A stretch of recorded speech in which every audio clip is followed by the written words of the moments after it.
ತುಂಬ ಪ್ರೆಗ್ನೆನ್ಸಿಯಲ್ಲಿ ಸುಸ್ತಾಗ್ತಾ ಇದೆ, ಹಾಗೆ ಉಸಿರಾಟೋದಕ್ಕೆ ತೊಂದರೆ ಆಗ್ತಾ ಇದೆ. ನಮಗೆ ತಲೆ ಸುಸ್ತು ಬರುತ್ತೆ, ಎದ್ದ ತಕ್ಷಣವೇ ನಮಗೆ ತಲೆ ತಿರುಗೋದು ಬರುತ್ತೆ ಅಂತ ತುಂಬ ಜನ ಕಮೆಂಟ್ ಮಾಡ್ತೀರಾ. ಇದು ಯಾಕಂತ ಹೇಳ್ತೀನಿ, ವಿಡಿಯೋನ ಪೂರ್ತಿಯಾಗಿ ನೋಡಿ. ಹೊಸಬ್ರಾಗಿದ್ದರೆ ನನ್ನ ಚಾನಲ್ನ ಸಬ್ಸ್ಕ್ರೈಬ್ ಮಾಡ್ಕೊಳ್ಳಿ. ಇದೇ ರೀತಿ ಪ್ರೆಗ್ನೆನ್ಸಿ ವಿಡಿಯೋಸ್ನ ಹಾಕ್ತಾ ಇರ್ತೀನಿ, ಟಿಪ್ಸ್ನ ಹೇಳ್ತಾ ಇರ್ತೀನಿ.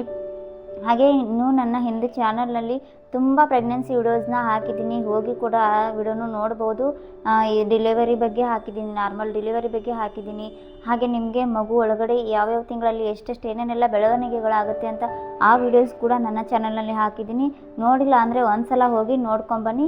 ಸೊ ಇವಾಗ ನೋಡೋಣ, ತಲೆ ಸುತ್ತು ಯಾಕೆ ಬರುತ್ತೆ, ಉಸಿರಾಟೋದಕ್ಕೆ ಯಾಕೆ ತೊಂದರೆ ಆಗುತ್ತೆ, ಏನು ಇದಕ್ಕೆ ಕಾರಣ ಇರ್ಬೋದು ಅಂತ ಈ ವಿಡಿಯೋದಲ್ಲಿ ಪೂರ್ತಿಯಾಗಿ ನೋಡೋಣ, ಪ್ರೆಗ್ನೆನ್ಸಿಯಲ್ಲಿ ಇದು ಕಾಮನ್ನು ಅನೆಮಿಯಾ ಅಂತ ಹೇಳ್ತೀವಿ, ಅಂದರೆ ರಕ್ತಹೀನತೆ ಅಂತೀವಿ.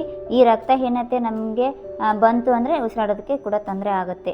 ಸೊ ಈ ರಕ್ತಹೀನತೆ ಬಂದಿದೆ ಅಂತ ಹೇಗೆ ತಿಳ್ಕೊಳ್ಳೋದು, ಪ್ರೆಗ್ನೆನ್ಸಿಯಲ್ಲಿ ಏನೇನೆಲ್ಲ ಲಕ್ಷಣಗಳು ಕಾಣುತ್ತೆ ಅಂತ ಮೊದಲಿಗೆ ಹೇಳ್ತೀನಿ. ಆಮೇಲೆ ಏನೇನೆಲ್ಲ ರೆಮಿಡೀಸ್ನ ಮಾಡಬೇಕು, ಟಿಪ್ಸ್ನ ಹೇಳ್ತೀನಿ. ಜಾಸ್ತಿ ಬ್ಲಡ್ನ ಜಾಸ್ತಿ ಮಾಡ್ಕೊಳ್ಳೋದಕ್ಕೆ ಕೂಡ ಟಿಪ್ಸ್ನ. ಮನೇಲೆ ನೀವು ರಕ್ತಹೀನತೆ ಇದೆ ಅಂತ ಗರ್ಭಿಣಿಯರು ಯಾವ ಥರ ಕಂಡುಹಿಡ್ಕೋಬೇಕು, ಏನೇನೆಲ್ಲ ಲಕ್ಷಣಗಳಿರ್ತವೆ ಅಂತ ಹೇಳ್ತೀನಿ. ಈ ಲಕ್ಷಣಗಳು ನಿಮ್ಮಲ್ಲೂ ಇದ್ರೂ ಕೂಡ ನಿಮಗೂ ಕೂಡ ರಕ್ತಹೀನತೆ ಅಂದರೆ ಅನೆಮಿಯಾ ಕೂಡ ಕಾಡ್ತಾ ಇದೆ ಅಂತಲೇ ಅರ್ಥ. ಸೊ ಮೊದಲನೇ ಲಕ್ಷಣ ಏನು ಅಂತಂದರೆ ತುಂಬ ಸುಸ್ತಾಗ್ತಾ ಇರುತ್ತೆ. ಏನು ಕೆಲಸ ಮಾಡಿದ್ರು ನಮಗೆ ಕೆಲಸ ಮಾಡೋದಕ್ಕೆ ಆಲಸ್ಯತನ ಇರುತ್ತೆ, ತುಂಬ ಸುಸ್ತಾಗ್ತಾ ಇರುತ್ತೆ. ಮಲ್ಕೊಂಡವರು ಹೇಳೋದಕ್ಕೆ ಆಗೋದಿಲ್ಲ, ಸ್ವಲ್ಪ ಜಾಸ್ತಿನೇ ಮಲ್ಕೋಬೇಕು ಅಂತ ಅನ್ನಿಸ್ತಾ ಇರುತ್ತೆ. ಊಟ ಕೂಡ ನಮಗೆ ಸೇರ್ತಾ ಇರೋದಿಲ್ಲ, ಊಟ ಮಾಡಬೇಕು ಅಂತ ಅನ್ನಿಸ್ತಾ ಇರೋದಿಲ್ಲ. ಸೊ ಇದು ಯಾವಾಗ ಅಂದರೆ 7 ತಿಂಗಳು 8 ತಿಂಗಳಲ್ಲಿ ಇದು ಕಾಮನ್ನು ರಕ್ತಹೀನತೆ. ಸೊ ಅದು ಯಾಕೆ ಬರುತ್ತೆ ಅಂತ ಹೇಳ್ತೀನಿ. ಇನ್ನೊಂದು ಏನು ಅಂದರೆ ಉಸಿರಾಡೋದಕ್ಕೆ ತೊಂದರೆ ಆಗುತ್ತೆ. ಉಸಿರಾಡೋದಕ್ಕೆ ಯಾಕೆ ತೊಂದರೆ ಆಗುತ್ತೆ ಅಂತಂದರೆ, ನಮ್ಮ ಬ್ಲಡ್ಡಲ್ಲಿ ಹಿಮೋಗ್ಲೋಬಿನ್ ಅಂತ ಒಂದು ಅಂಶ ಇರುತ್ತೆ. ಆ ಅಂಶ ಏನಾದರೂ ಹಿಮೋಗ್ಲೋಬಿನ್ ಕಡಿಮೆ ಆಗ್ತಾ ಬಂತು ಅಂದರೆ ನಮ್ಮ ಬಾಡಿ ಪಾರ್ಟ್ಸ್ಗೆ ಆಕ್ಸಿಜನ್ ಸಪ್ಲೈ ಆಗೋದಿಲ್ಲ, ಹಾಗೆ ಮಗು ಕೂಡ ಸಪ್ಲೈ ಆಗೋದಿಲ್ಲ. ಸೊ ಆ ಕಾರಣದಿಂದ ಉಸಿರಾಡೋದಕ್ಕೆ ಗರ್ಭಿಣಿಯರಲ್ಲಿ ತೊಂದರೆಗಳು ಉಂಟಾಗ್ತಾ ಬರುತ್ತೆ. ಇನ್ನೊಂದು ಏನು ಅಂತಂದರೆ ತಲೆ ಸುತ್ತು ಅಂತ ಹೇಳಿದ್ನಲ್ಲ, ಬೆಳಿಗ್ಗೆ ಎದ್ದ ತಕ್ಷಣ, ಹಾಸಿಗೆಯಿಂದ ಎದ್ದ ತಕ್ಷಣ ನಮಗೆ ಗರ್ಭಿಣಿಯರಿಗೆ ತಲೆ ಸುತ್ತು ಬರ್ತಾ ಇರುತ್ತೆ. ಅದೊಂದು ಮೇಯ್ನಾಗಿ ರಕ್ತಹೀನತೆಯ ಒಂದು ಸಿಂಪ್ಟಮ್ಸ್ ಅಂತಲೇ ಹೇಳ್ಬೋದು.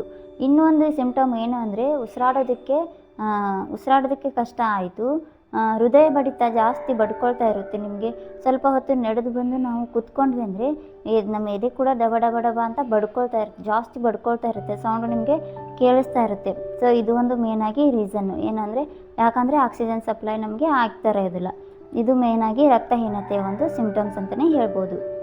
ಇದು 8 ತಿಂಗಳು 7 ತಿಂಗಳು ಸಮಯದಲ್ಲಿ ತುಂಬ ಹೆಚ್ಚಾಗಿ ನಮ್ಮ ಮಗುವಿಗೆ ಐರನ್ ಮತ್ತು ಫೋಲೇಟ್ ಅಂಶ ಬೇಕಾಗಿರುತ್ತೆ. ಈ ಐರನ್ ಮತ್ತು ಫೋಲೇಟ್ ಅಂಶ ನಮ್ಮ ಊಟದಲ್ಲಿ ಸಿಗೋದಿಲ್ಲ, ಜಾಸ್ತಿಯಾಗಿ ಸಿಗೋದಿಲ್ಲ. ನಮ್ಮ ಮಗುವಿಗೆ ಎಷ್ಟು ಬೇಕು ಅಷ್ಟು ನಾವು ತಗೊಳ್ಳೋದಕ್ಕೆ ಆಗೋದಿಲ್ಲ.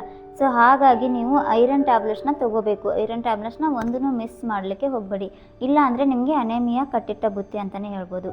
ಹೌದು, ಅನೆಮಿಯಾ ಬಂತು ಅಂತಂದರೆ ನಿಮಗೆ ನಾರ್ಮಲ್ ಡೆಲಿವರಿ ಆಗೋದಕ್ಕೂ ಕಷ್ಟ ಆಗುತ್ತೆ. ಇವಾಗಲೇ ಹೇಳ್ತಾ ಇದ್ದೀನಿ, ನಾನು ಹೇಳೋ ಟಿಪ್ಸ್ನ ಫಾಲೋ ಮಾಡಿದ್ರಿ ಅಂದರೆ ನಿಮಗೆ ಅನೆಮಿಯಾ ಕಾಡೋದಿಲ್ಲ. ನಾ ಹೇಳಿರುವ ಸಿಂಪ್ಟಮ್ಸು ಕೆಲವೊಂದಿಷ್ಟು ಜನಕ್ಕೆ ಕಾಣುತ್ತೆ, ಕೆಲವೊಂದಿಷ್ಟು ಜನಕ್ಕೆ ಕಾಣೋದಿಲ್ಲ. ಸೊ ಇದು ನಮಗೆ ಇದೆ ಅಂತ ಯಾವ ಥರ ತಿಳ್ಕೊಬೇಕಂದ್ರೆ, ಡಾಕ್ಟ್ರ್ ಹತ್ರ ಹೋಗಿ ಒಂದು ಬ್ಲಡ್ ಟೆಸ್ಟ್ನ ಬರೆಸ್ಕೊಳ್ಳಿ. ಬ್ಲಡ್ ಟೆಸ್ಟ್ನ ಮಾಡಿಸ್ಕೊಂಡು ನೋಡಿದರೆ ಅದರಲ್ಲಿ ನಿಮಗೆ ಗೊತ್ತಾಗುತ್ತೆ ಹಿಮೋಗ್ಲೋಬಿನ್ ಅಂಶ ಎಷ್ಟಿದೆ ಅಂತ. ಸೊ ನೀವು ಎಷ್ಟನೇ ತಿಂಗಳಲ್ಲಿ ಇದ್ದೀರಾ ಇವಾಗ ಅಂತ ಒಂದು ಕಮೆಂಟ್ ಮಾಡಿ, ನಿಮ್ಮ ಬ್ಲಡ್ಡು ಮತ್ತು ಹಿಮೋಗ್ಲೋಬಿನ್ ಎಷ್ಟಿರಬೇಕು ಅಂತ ನಾನು ತಿಳಿಸ್ಕೊಡ್ತೀನಿ. ಹಾಗಾದರೆ ಈ ಐರನ್ ಡೆಫಿಷಿಯನ್ಸಿ ಮತ್ತು ಅನೆಮಿಯಾ ಬರಬಾರ್ದು ಅಂದರೆ ಏನು ಮಾಡಬೇಕು ಅಂತ ಕೇಳ್ತಾ ಇರ್ತೀರ. ಮೊದಲಿಗೆ ಏನು ಹೇಳ್ತೀನಿ ಅಂದರೆ, ಊಟದಲ್ಲಿ ನೀವು ಪಾಲಕ್ನ ತಿನ್ನಲೇಬೇಕು. ಪಾಲಕ್ ತಿನ್ನೋದ್ರಿಂದ ಐರನ್ ಜಾಸ್ತಿ ಇರುತ್ತೆ, ಅದರಲ್ಲಿ ನಿಮಗೆ ಅನೆಮಿಯಾ ಕಾಡೋದಿಲ್ಲ, ಅಂದರೆ ರಕ್ತಹೀನತೆ ಕಾಡೋದಿಲ್ಲ. ಇದನ್ನ ಡೈಲಿ ನೀವು ಪಾಲಕ್ ತಿಂತಾ ಬಂದ್ರಿ, ಯಾವಾಗ ಪ್ರೆಗ್ನೆನ್ಸಿಗೆ ಟ್ರೈ ಮಾಡ್ತಾ ಇರ್ತೀರ ನೋಡಿ, ಆವಾಗಿಂದ ನೀವು ಪಾಲಕ್ನ ಜಾಸ್ತಿ ತಿನ್ನೋದ್ರಿಂದ ನಿಮಗೆ ಯಾವುದೇ ಥರ ಪ್ರೆಗ್ನೆನ್ಸಿಯಲ್ಲಿ ಕಾಂಪ್ಲಿಕೇಶನ್ ಆಗೋದಿಲ್ಲ. ಈವನ್ ಸ್ಮೂತ್ ಡೆಲಿವರಿ ಆಗೋದಕ್ಕೂ ಕೂಡ ಈ ಪಾಲಕ್ ತುಂಬಾ ಹೆಲ್ಪ್ ಮಾಡುತ್ತೆ.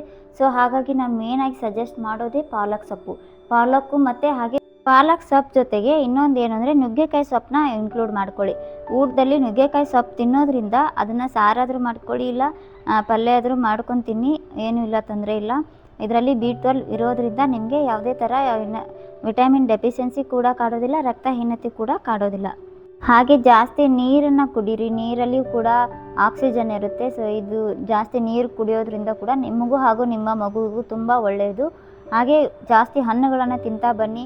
ಆದಷ್ಟು ಸೇಬು ಹಣ್ಣನ್ನು ತಿನ್ನಿ ಮತ್ತು ದಾಳಿಂಬೆ ಹಣ್ಣನ್ನು ತಿನ್ನಿ. ಹೆಚ್ಚು ಬ್ಲಡ್ ಜಾಸ್ತಿ ಆಗುತ್ತೆ. ಪ್ರೆಗ್ನೆನ್ಸಿಯಲ್ಲಿ ಇದು ಕಾಮನ್ನು ಅನೆಮಿಯಾ ಅಂತ ಹೇಳ್ತೀವಿ, ಅಂದರೆ ರಕ್ತಹೀನತೆ ಅಂತೀವಿ. ಈ ರಕ್ತಹೀನತೆ ನಮಗೆ ಬಂತು ಅಂದರೆ ಉಸಿರಾಡೋದಕ್ಕೆ ಕೂಡ ತೊಂದರೆ ಆಗುತ್ತೆ. ಸೊ ಈ ರಕ್ತಹೀನತೆ ಬಂದಿದೆ ಅಂತ ಹೇಗೆ ತಿಳ್ಕೊಳ್ಳೋದು, ಪ್ರೆಗ್ನೆನ್ಸಿಯಲ್ಲಿ ಏನೇನೆಲ್ಲ ಲಕ್ಷಣಗಳು ಕಾಣುತ್ತೆ ಅಂತ ಮೊದಲಿಗೆ ಹೇಳ್ತೀನಿ. ಆಮೇಲೆ ಏನೇನೆಲ್ಲ ರೆಮಿಡೀಸ್ನ ಮಾಡಬೇಕು, ಟಿಪ್ಸ್ನ ಹೇಳ್ತೀನಿ. ಜಾಸ್ತಿ ಬ್ಲಡ್ನ ಜಾಸ್ತಿ ಮಾಡ್ಕೊಳ್ಳೋದಕ್ಕೆ ಕೂಡ ಟಿಪ್ಸ್ನ ಹೇಳ್ತಾ ಇರ್ತೀನಿ.